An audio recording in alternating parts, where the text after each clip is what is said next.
Vesper. J'espère que tu as fait vivre un enfer à tes parents pour ça. Cette audition a permis à Daniel Craig d'obtenir le rôle de sa vie dans Casino Royale en 2006. Cependant, plusieurs futurs mégastars ont passé une audition pour ce rôle. Le processus pour trouver un nouveau James Bond est notoirement difficile et éprouvant, avec seulement quelques acteurs triés sur le volet à qui l'on offre même l'opportunité. Cependant, en ce moment, peut-être plus que jamais auparavant, le champ des possibles pour savoir qui sera James Bond semble incroyablement ouvert. La question est donc, que devraient attendre les nouveaux propriétaires de Bond du prochain 007 ? Mes amis m'appellent Bond. James Bond. Bond est tout simplement une icône cinématographique intemporelle. Le rôle a évidemment été créé par l'haltérophile et mannequin écossais Sean Connery, cependant il a été réinventé pour chaque génération suivante. Le personnage paraît une relique de la guerre froide, comme le rappellent sans cesse les films. Mais le public continue de revenir au cinéma pour voir quelle menace apocalyptique Bond tentera d'arrêter ensuite. Ton rêve, quel que soit le cauchemar, n'a aucune chance, Drax. Tu ne le penses pas ? Alors que l'échec est orphelin, le succès a de nombreux pairs, et ainsi, beaucoup d'hommes ont revendiqué le rôle de Bond. Adapté des romans d'Ian Fleming, le personnage doit beaucoup de sa personnalité à l'écran au réalisateur de James Bond contre Dr. No, Terence Young. Costume impeccable, retenue britannique et humour pince sans rire reflétèrent les habitudes de Terence Young. Après le choix de Sean Connery, la légende dit que Terence Young l'a emmené chez son tailleur pour plusieurs costumes et lui a ordonné de ne jamais les enlever.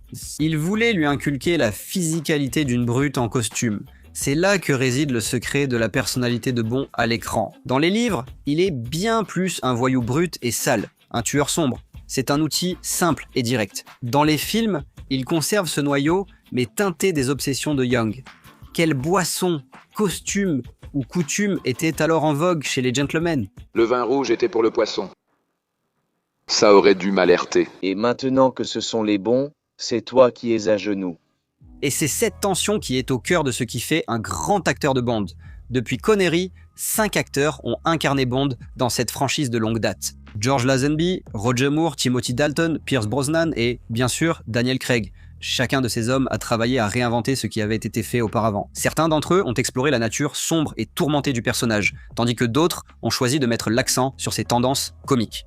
Chacun a apporté quelque chose d'unique et d'individuel au rôle. Cependant, il y a eu une multitude d'acteurs qui ont failli incarner l'homme au permis de tuer, de James Brolin à Sam Neill, en passant par Henry Cavill et Hugh Jackman. Mon agent m'a appelé et m'a demandé « Est-ce que ça t'intéresserait de jouer Bond ?» Ce n'était pas vraiment une offre pour Bond. Quand on m'a demandé si j'étais intéressé, environ 8 autres acteurs étaient sollicités en même temps. Cependant, pour Eon Productions, qui a officiellement confié les rênes de la franchise à Amazon, les spéculations sont à leur comble. Pendant longtemps, certains groupes de fans réclamaient qu'Idris Elba reprenne le rôle. Et même s'il ne serait pas le premier acteur noir à incarner le personnage, David Oyelowo a joué Bond. Dans le livre audio officiel Déclic Mortel, mais il serait le premier acteur noir à l'incarner à l'écran, il possède ce côté sombre, brutal et complexe que l'on recherche chez un Bond. Il aurait été parfait que le Bond de Daniel Craig s'arrête après Skyfall.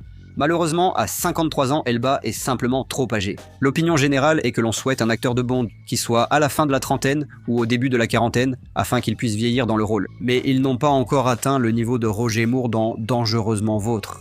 Cubby Broccoli, le producteur surtout connu comme la force créative derrière la série, a toujours dit que personne ne veut voir Bond en jeune homme. Tout le fantasme de Bond est qu'il est la personne la plus compétente, peu importe l'endroit. Par conséquent, même lorsqu'ils sont revenus aux bases et ont essayé de faire un film sur les origines de Bond, Casino Royale, Bond restait un homme d'une trentaine d'années bien avancé. Il n'a peut-être pas toutes les compétences, mais ce n'est pas un jeune de 21 ans à l'Académie 00.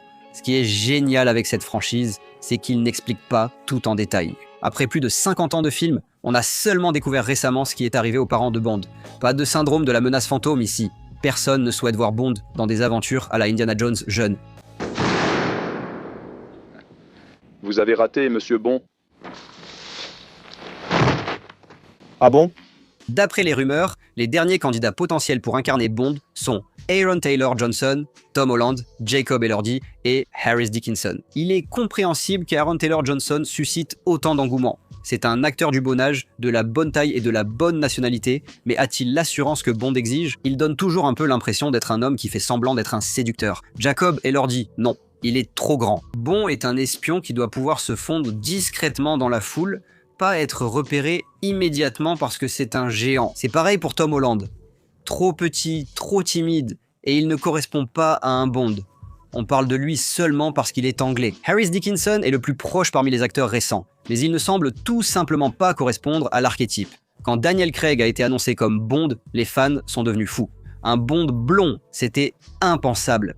Daniel Craig sera un excellent Bond, je crois que les critiques l'apprécieront, reste à voir si le public l'adoptera, je pense que oui. Henry Golding est un autre nom qui a circulé, cependant, depuis Crazy Rich Asians, il a enchaîné les échecs. Golding a l'attitude sophistiquée, et le fait qu'il soit britannique et malaisien apporterait une touche intéressante à ce nouveau reboot. Mais soyons honnêtes, il est peu probable qu'il soit choisi. Il semble assez évident que cette nouvelle version de Bond par Denis Villeneuve sera un film à part, et qu'elle va continuer dans la voie sombre et réaliste établie par les films de Craig. Rien n'est confirmé, mais vu les personnes impliquées et leurs préférences, c'est probablement la direction choisie. Avec cela en tête, une simple liste de critères pour les candidats potentiels devrait être utilisée. Sont-ils originaires du Royaume-Uni? Ont-ils une certaine noirceur dans leur personnalité? Et mesurent-ils plus d'1,80 m? Oui, je sais que George Lazenby n'était pas du Royaume-Uni, mais Sean Connery était écossais et Pierce Brosnan irlandais. Le personnage, lui, vient du Royaume-Uni. Qu'est-ce que tu crois que tu fais? Je fais honneur à la Grande-Bretagne, monsieur. Espérons que les producteurs et Villeneuve conserveront l'approche de Terence Young.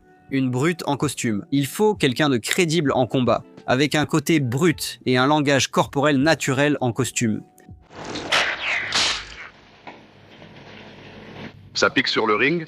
Bond est une métaphore. Ça lutte pour faire ce qui est juste et les contradictions en lui-même sont ce à quoi les gens s'accrochent. Que nous en soyons conscients ou pas, nous nous sentons tous comme Bond au quotidien, portant un costume métaphorique. Nous devons tous trouver des moyens de faire des compromis. Nous essayons tous de naviguer dans des situations sans issue. C'est juste que les enjeux sont beaucoup plus faibles. Le choix du casting pour un film de Bond est sans doute la décision la plus importante lors d'une relance de la franchise Bond. Si Casino Royale avait choisi Henry Cavill, Rupert Friend ou Anthony Starr, la franchise aurait dû être conçue autrement. Ils auraient dû adapter ce Bond aux atouts de l'acteur choisi. Regardez ce qui s'est passé avec Pierce Brosnan. GoldenEye a évidemment été écrit avant qu'il ne soit choisi et était censé être façonné à partir de ce que Timothy Dalton avait apporté au rôle. Après avoir compris qui était Brosnan, les scénaristes et producteurs ont adapté ses films à sa personnalité, mettant davantage en avant son humour naturel.